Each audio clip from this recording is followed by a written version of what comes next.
Praise the Lord. எல்லாம் சந்தோஷமாக இருக்கீங்களா? பிரியமானவர்களே, இன்றைக்கும் நம்ம ஒரு சாட்சியை கேட்க போகிறோம். நிச்சயமாக உங்களுக்கு பிரயோஜனம் உள்ளதாக இருக்கும். கர்த்தர் உங்களை ஆசீர்வதிப்பார். கடைசி வரைக்கும் கேளுங்க, மிஸ் பண்ணாதீங்க. ஈஜிப்ட் என்ற தேசத்திற்கு ஊழியம் செய்யும்படியாய் 22 வாலிபர்கள் அங்கு சென்றனர். இந்த 22 வாலிபரும் சுவிசேஷத்தை பிரசங்கித்து கொண்டிருந்தார்கள். அப்போ பிரசங்கிக்கும் போது அங்கே இருக்கிற நபர்களை எதிர்ப்பு தெரிவித்து நீங்கள் ஆண்டவரை மறுதலிக்க வேண்டும் அப்படின்னு சொல்லி, சுவிசேஷம் சொல்லக்கூடாது அப்படின்னு சொல்லி அவர்களை தடை பண்ணினர். அவங்க கேட்காத திரும்பி அவங்க சுவிசேஷத்தை அறிவித்து கொண்டிருந்ததுனால இவங்க என்ன பண்ணிட்டாங்க, அவர்கள் 22 பேரையும் கொலை செய்தனர். 22 பேரையும் 2 பேர் சகோதரர்களாக இருந்தாங்க. அந்த 2 பேரை கொலை செய்யும்போது ஒரு வீடியோ எடுத்து அவங்களுடைய தாயாருக்கு அவங்க இணையதளம் மூலமாக அனுப்பிச்சி வச்சாங்களாம்.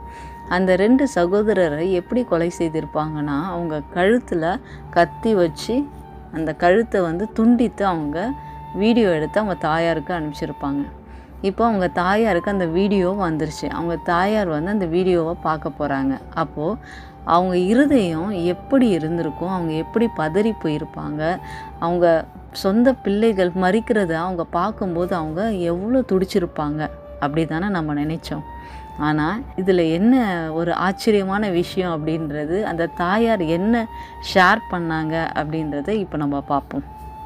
ஃபஸ்ட்டு அந்த வீடியோ பார்த்த உடனே அந்த தாயார் சொன்னாங்களாம், கடைசியாக என் பிள்ளைகளுடைய முகத்தை பார்க்கறதுக்கு எனக்கு ஒரு வாய்ப்பு கொடுத்ததற்காக ஆண்டவரை ஸ்தோத்திரிக்கிறேன்னு சொன்னாங்களாம்.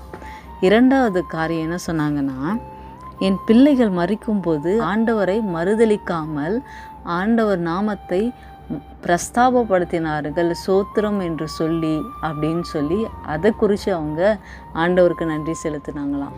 3வது காரியம் என்ன சொன்னாங்க அப்படின்னா, என் பிள்ளைகளை கொன்றவர்கள் ஒருவேளை நான் சந்திக்க நேரிட்டுச்சு அப்படின்னா நிச்சயமாக அவங்களுக்கு ஒரு விருந்து ஆயத்தப்படுத்துவேன். ஏன் நான் விருந்து ஆயத்தப்படுத்துவேன் அப்படின்னா, என் பிள்ளைகள் ஒருவேளை நரகத்துக்கு போயிடுவாங்களோன்னு நினச்சேன். அவங்கள இரத்த சாட்சியாய் மறிக்க வைத்து பரலோகத்திற்கு அனுப்பின அவர்களுக்காக ஒரு பெரிய விருந்தை ஆயத்தப்படுத்துவேன்னு சொல்லி கர்த்தர் நாமத்தை மகிமைப்படுத்தினார்களாம். ஒருவேளை அந்த நிலைமையில், அந்த தாயார் நிலைமையில் நம்ம இருந்திருந்தால் நம்ம எப்படி அதை சிந்திச்சிருப்போம், அதை எப்படி நம்ம மேற்கொண்டிருப்போம் அப்படின்னு நீங்கள் யோசிச்சு பாருங்களேன். நிச்சயமாய் ஆண்டவருடைய அன்பு நம்ம இருதயத்தில் இருந்துச்சு அப்படின்னா நம்ம ஆண்டவருக்காக கண்டிப்பாக ஏதாகிலும் ஒன்று செய்து கொண்டு தாங்க இருப்போம். அதனால் எப்பொழுதும் ஆண்டவர் நாமத்தை மகிமைப்படுத்துவோம். ஆமேன். God bless you.